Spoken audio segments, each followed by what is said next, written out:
Me voy a permitir presentar al último ponente de este bloque, que es la doctora Claudia Olvera. La doctora Claudia Olvera trabaja en el grupo de ventilación mecánica del Colegio Mexicano de Medicina Crítica y ella es médico que trabaja en la Ciudad de México, en el hospital ABC, creo que tanto en el ABC Santa Fe como en ABC Observatorio.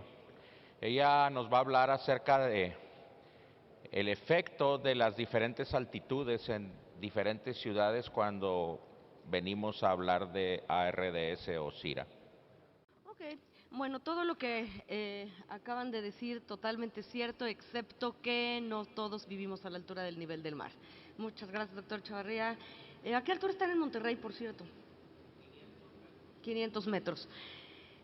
Todos tradicionalmente nos hemos acostumbrado a las definiciones 200, 150, 100, ARDS, grave, severo.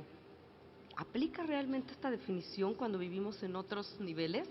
Históricamente, las primeras descripciones, y voy a hacer un poquito de historia para mencionar esto, hablaban de una emergencia común, con lesiones directas e indirectas, con infiltrados difusos, con afectación en la distensibilidad, con hipoxemia, que teníamos alteraciones del surfactante, que la ventilación mecánica era lo que necesitábamos y que requeríamos PIP. Cuando llegó pandemia, pues vimos que todo esto era exactamente lo mismo, que la sobrevida era en algunos centros mayor, en algunos centros menor, lo cual pues es obviamente algo de pensarse porque implica muchos factores. Y cuando se hizo esta descripción ya existían descripciones antes, pero no estaban del todo homologadas. Y podríamos pensar con las pláticas previas que ya estamos homologados, y eso me queda duda. ¿Cuántos de aquí dicen CIRPA? ¿Cuántos dicen CIRA? ¿Cuántos dicen ARDS? ¿Cuántos dicen distrés respiratorio? ¿Cuántos dicen qué? De entrada, el término original era del adulto. Después dijeron, no, es agudo. Incluso Tom Petty dijo, no, no, no, también no es del adulto, también se da en niños. Resulta que el término distrés como tal no existe en español en México. Sí, es una traducción literal en donde sabemos que una parte del cuerpo está sufriendo, sabemos que lesión también existe, injuria como tal no es algo que utilicemos de forma frecuente. ¿Cómo le dicen en los diferentes países? En Argentina, distrés respiratorio, pero la abrevian ARDS. Chile, distrés respiratorio, injuria pulmonar. ALI o ARDS, distrés respiratorio, injuria pulmonar, daño pulmonar. Y en México no hay consenso. Unos dicen CIRPA, unos SDRA, CIRA, IPA. CIRPA, CIRA, LPA. Entonces, ¿cómo podemos de entrada homogenizar y decir cómo estamos manejando las cosas si ni siquiera le llamamos igual a la misma enfermedad? Primera cosa. Segunda, ¿realmente es lo mismo? ¿Todos los datos son los mismos? Tenemos una variedad extrema en esta patología como para decir que se trata de una sola.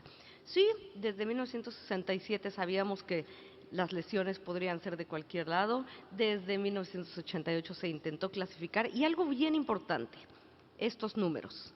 Estos números son los que tradicionalmente nos hemos aprendido y resulta que cambian las cosas cuando cambiamos de ciudad. Existían ya clasificaciones y después llegó el consenso europeo famoso del 94 con el que todos en la escuela nos aprendimos los números de 200, 300 y las lesiones primarias, las lesiones secundarias y después llegó pandemia y dijeron no, no, no, no se llaman extrapulmonar, impulmonar, se llaman fenotipo H, fenotipo L. Todas las clasificaciones y tanta variedad nos hace dudar realmente de todas estas diferencias, no es lo mismo. Sí, que siempre sí puede existir, que siempre no, ya no es un criterio.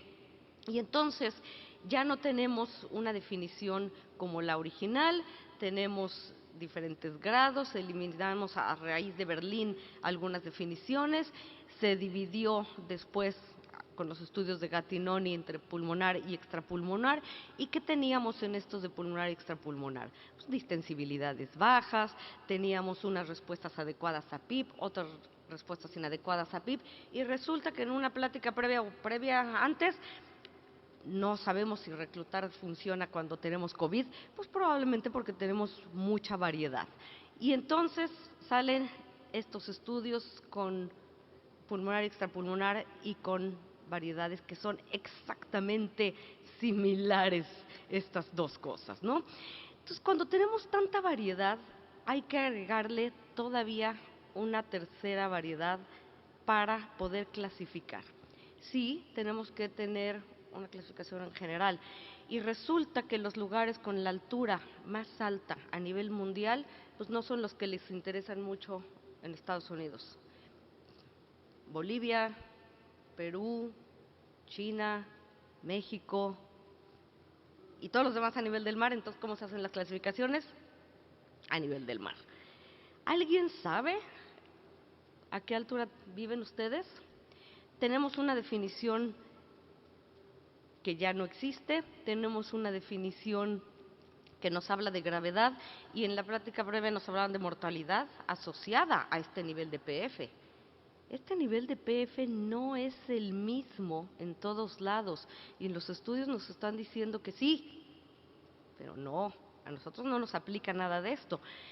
En Berlín dijeron, esta es la definición, menos de una semana, las imágenes son X o Y, el edema puede tener diferentes explicaciones y la oxigenación es esta, menos de 100, 100 a 200, 200 a 300. Y nadie dijo sobre este pequeño detalle, sí, si viven arriba de 1000 metros, por favor, corríjanlo. ¿Cómo se corrige? ¿Alguien sabe cómo se corrige? No todo el mundo sabe cómo se corrige y creemos que es lo mismo. ¿Cuál es la relevancia? ¿Cuál es el problema? Que la columna de aire que tenemos cuando vivimos a nivel del mar a 0 metros es de 760 milímetros de mercurio hasta arriba de la atmósfera. Los que están en el Everest, pues respiran bien poquito. Pero los que estamos en la Ciudad de México, a 2.235 metros sobre el nivel del mar, este 760 no es 760. Este número es 585, 580. En algunas partes de Coajimalpa llega a ser todavía menor. Entonces, aquí hay una diferencia casi del 25% menor de oxigenación en la Ciudad de México. Y resulta que de las 50 ciudades más altas, tenemos Toluca, 2.600, Ciudad de México, 2.300, San Luis Potosí, León y Guadalajara, 1.500. Entonces, en teoría, nos tocaría ajustar a muchas ciudades. Y estas son las ciudades más altas del mundo, para bien o para mal. África, Centroamérica y América del Sur son las principales, entonces en las definiciones ni europeas ni norteamericanas nos incluyen más que, ajústenle. ¿Cómo se hace este ajuste? Desde hace algunos años ya había interés en esta diferencia, y si ustedes buscan los estudios publicados sobre esta diferencia de altitud, hay un autor, y es el mismo, y publica, para que no tengan problemas, cuáles son los valores gasométricos estimados en cada ciudad. No se alcanza a ver y no la vamos a buscar, pero tenemos desde 3.500, y ahí están publicados en Revista Mexicana todas las altitudes. Ampliamente recomendables si no saben a qué altitud viven. Entonces, sí es cierto, la definición dice 200, 300, 100, 200, menos 100. Y si vivimos arriba de 1000, por favor hagan el cambio. ¿Cómo vamos a hacer este cambio? Y aquí tenemos algo que en teoría deberíamos de hacer de ajuste. La oxigenación PaO2 dividida entre la FiO2 y multiplicada por la presión barométrica dividida en 760. Y entonces Ciudad de México, 2.235 metros sobre el nivel del mar, con una equivalencia de 580, nos da 0.76.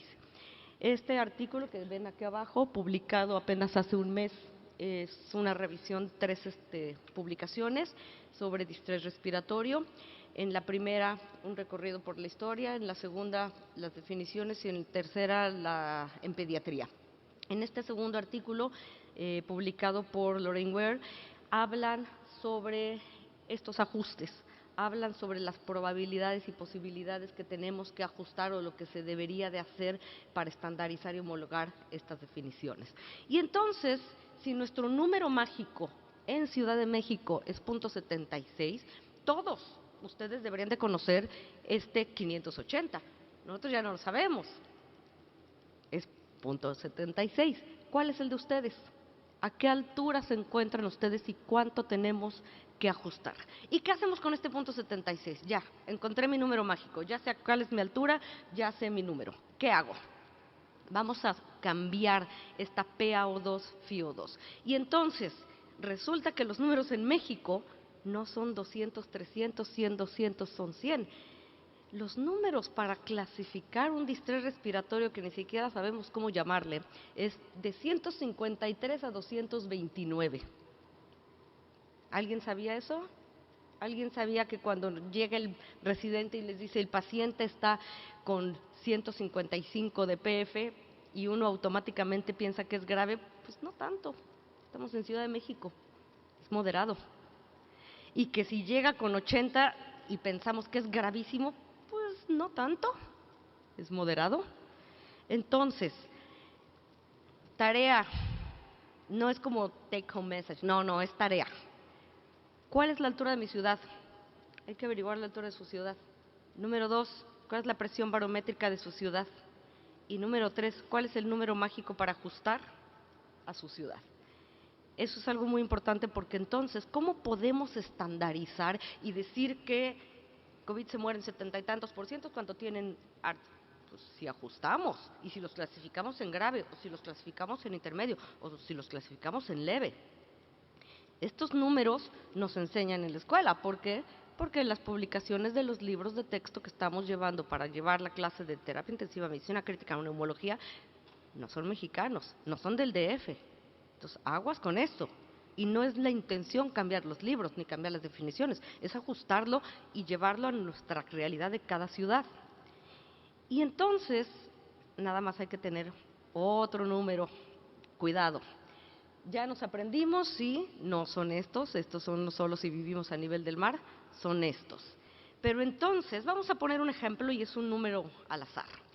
Nuestro paciente tiene 226. Lo ajustamos, lo multiplicamos por .76. Tiene 176. Pero también tenemos que meterlo a esta clasificación, no dejarlo donde está. Opción número 2, y si en vez de hacer ajustes de tabla para que podamos seguir enseñándole a todo el mundo que son 100, 200, 300, multiplicamos en vez de .76 por .24. ¿Por qué .24? Porque es lo que nos falta para el 100%. Entonces lo restamos a nuestro 100%. Entonces, número 1, ¿cuánta altura hay en mi ciudad? Número 2, ¿cuánto es la presión barométrica? Mi presión barométrica entre 760, saco mi porcentaje. Mi porcentaje lo resto de 1. Y ese lo sumo a la PF. Y entonces, si mi paciente que originalmente tenía 226, ahora lo multiplico por 1,24 y tiene 280 y entonces ahora sí entra en la clasificación. Eso es más fácil que querer cambiar una clasificación. Matemáticas básicas. Tengan cuidado. Y entonces, este artículo fue publicado, pero ¿qué creen? Que el número varía porque no fue en Ciudad de México, fue en Coajimalpa. Entonces, aguas con querer estandarizar qué está grave y qué no está grave. ¿Cuál es la relevancia de esto? Pues las tablas de PIP nos dicen, si tiene menos de una PF de tanto o una PF de tanto, le doy tanto de PIP. Si tiene tanto de PF, tanto de oxigenación, le doy tanto de PIP, tanto de distensibilidad, tanto de ajuste. Si es moderado grave, ya ni siquiera me ponen el número. Si es moderado grave, PIP alto. Pues depende moderado grave de dónde estemos. Entonces tenemos que hacer este ajuste. Y esta, más importante, aquí me dicen qué hacer, dependiendo de un número que ni siquiera es real para mi ciudad. Entonces, aguas con este ajuste. ¿Qué hay de la saturación? También la saturación cuenta. ¿Qué es lo que pasa? Entonces, cuando no tengo PF, siempre tuvimos PF, siempre tuvimos PO2, pero llegó pandemia. Y llegó pandemia y se acababan, ya no había gasometrías, ya no había agujas, ya no había, todo se agotó. Y usábamos oxímetro. ¿Funciona? Sí. ¿Correlaciona? Sí. Pero no es lo mismo, ¿eh? Entonces, aguas con esto. Porque si voy a usar saturación, también tengo que hacer la misma corrección.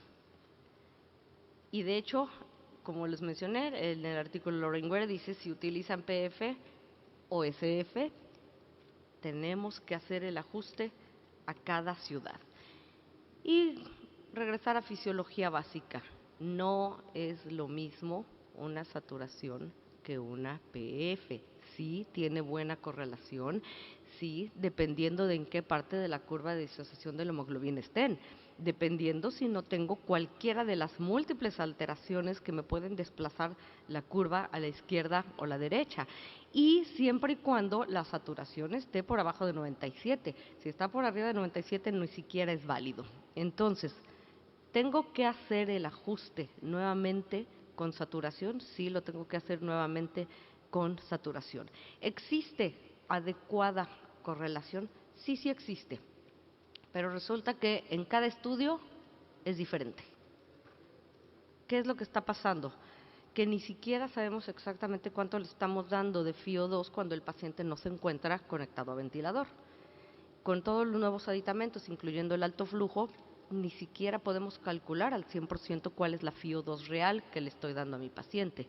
Entonces, hay un estudio en donde se publicaron cómo correlaciona SF con PF en India y cómo correlaciona SPF y PF en niños, que son de los más grandes donde correlacionan. Los números eran diferentes y en el artículo de Lauren Ware mencionan otros terceros números diferentes. Entonces, dicen, si no tengo PF porque se me acabó el gasómetro, porque estamos en pandemia y porque tengo prisa, utilizo SF.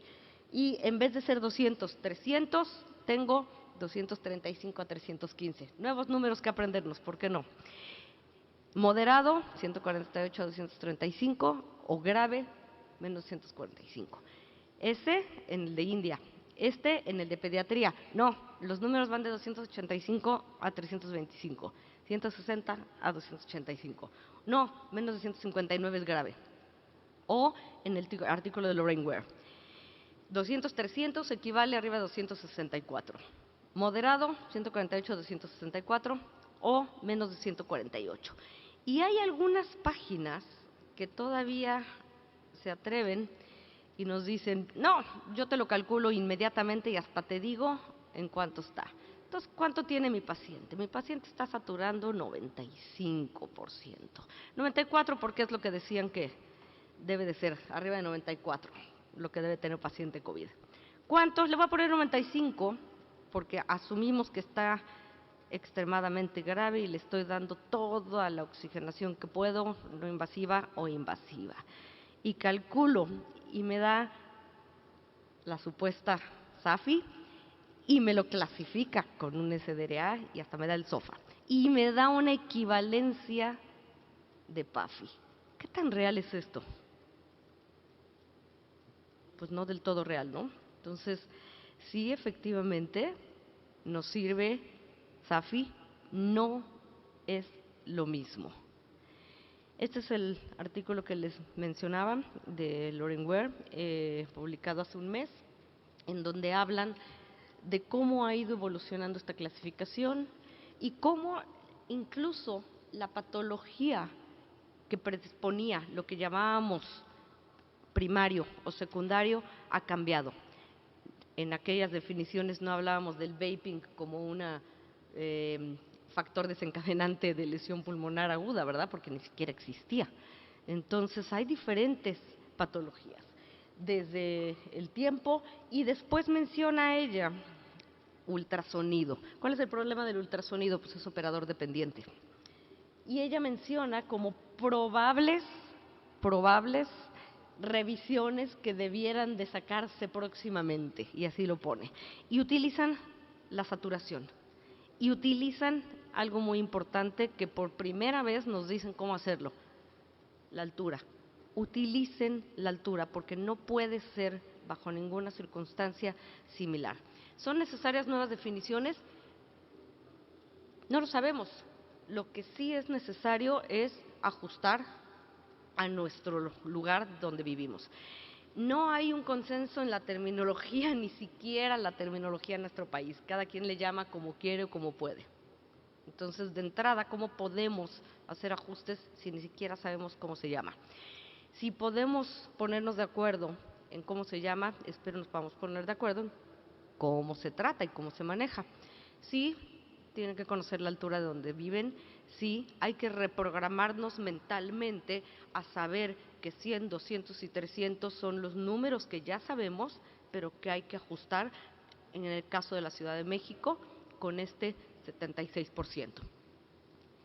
Saturación más que como un valor puntual, como una tendencia. Si tengo una SAFI que estaba en 99 y de repente tengo una SAFI que estaba en 70, pues definitivamente empeoró independientemente de cuál es mi correlación con una PF. Y por cuestiones de tiempo, creo que lo vamos a dejar aquí. Muchas gracias.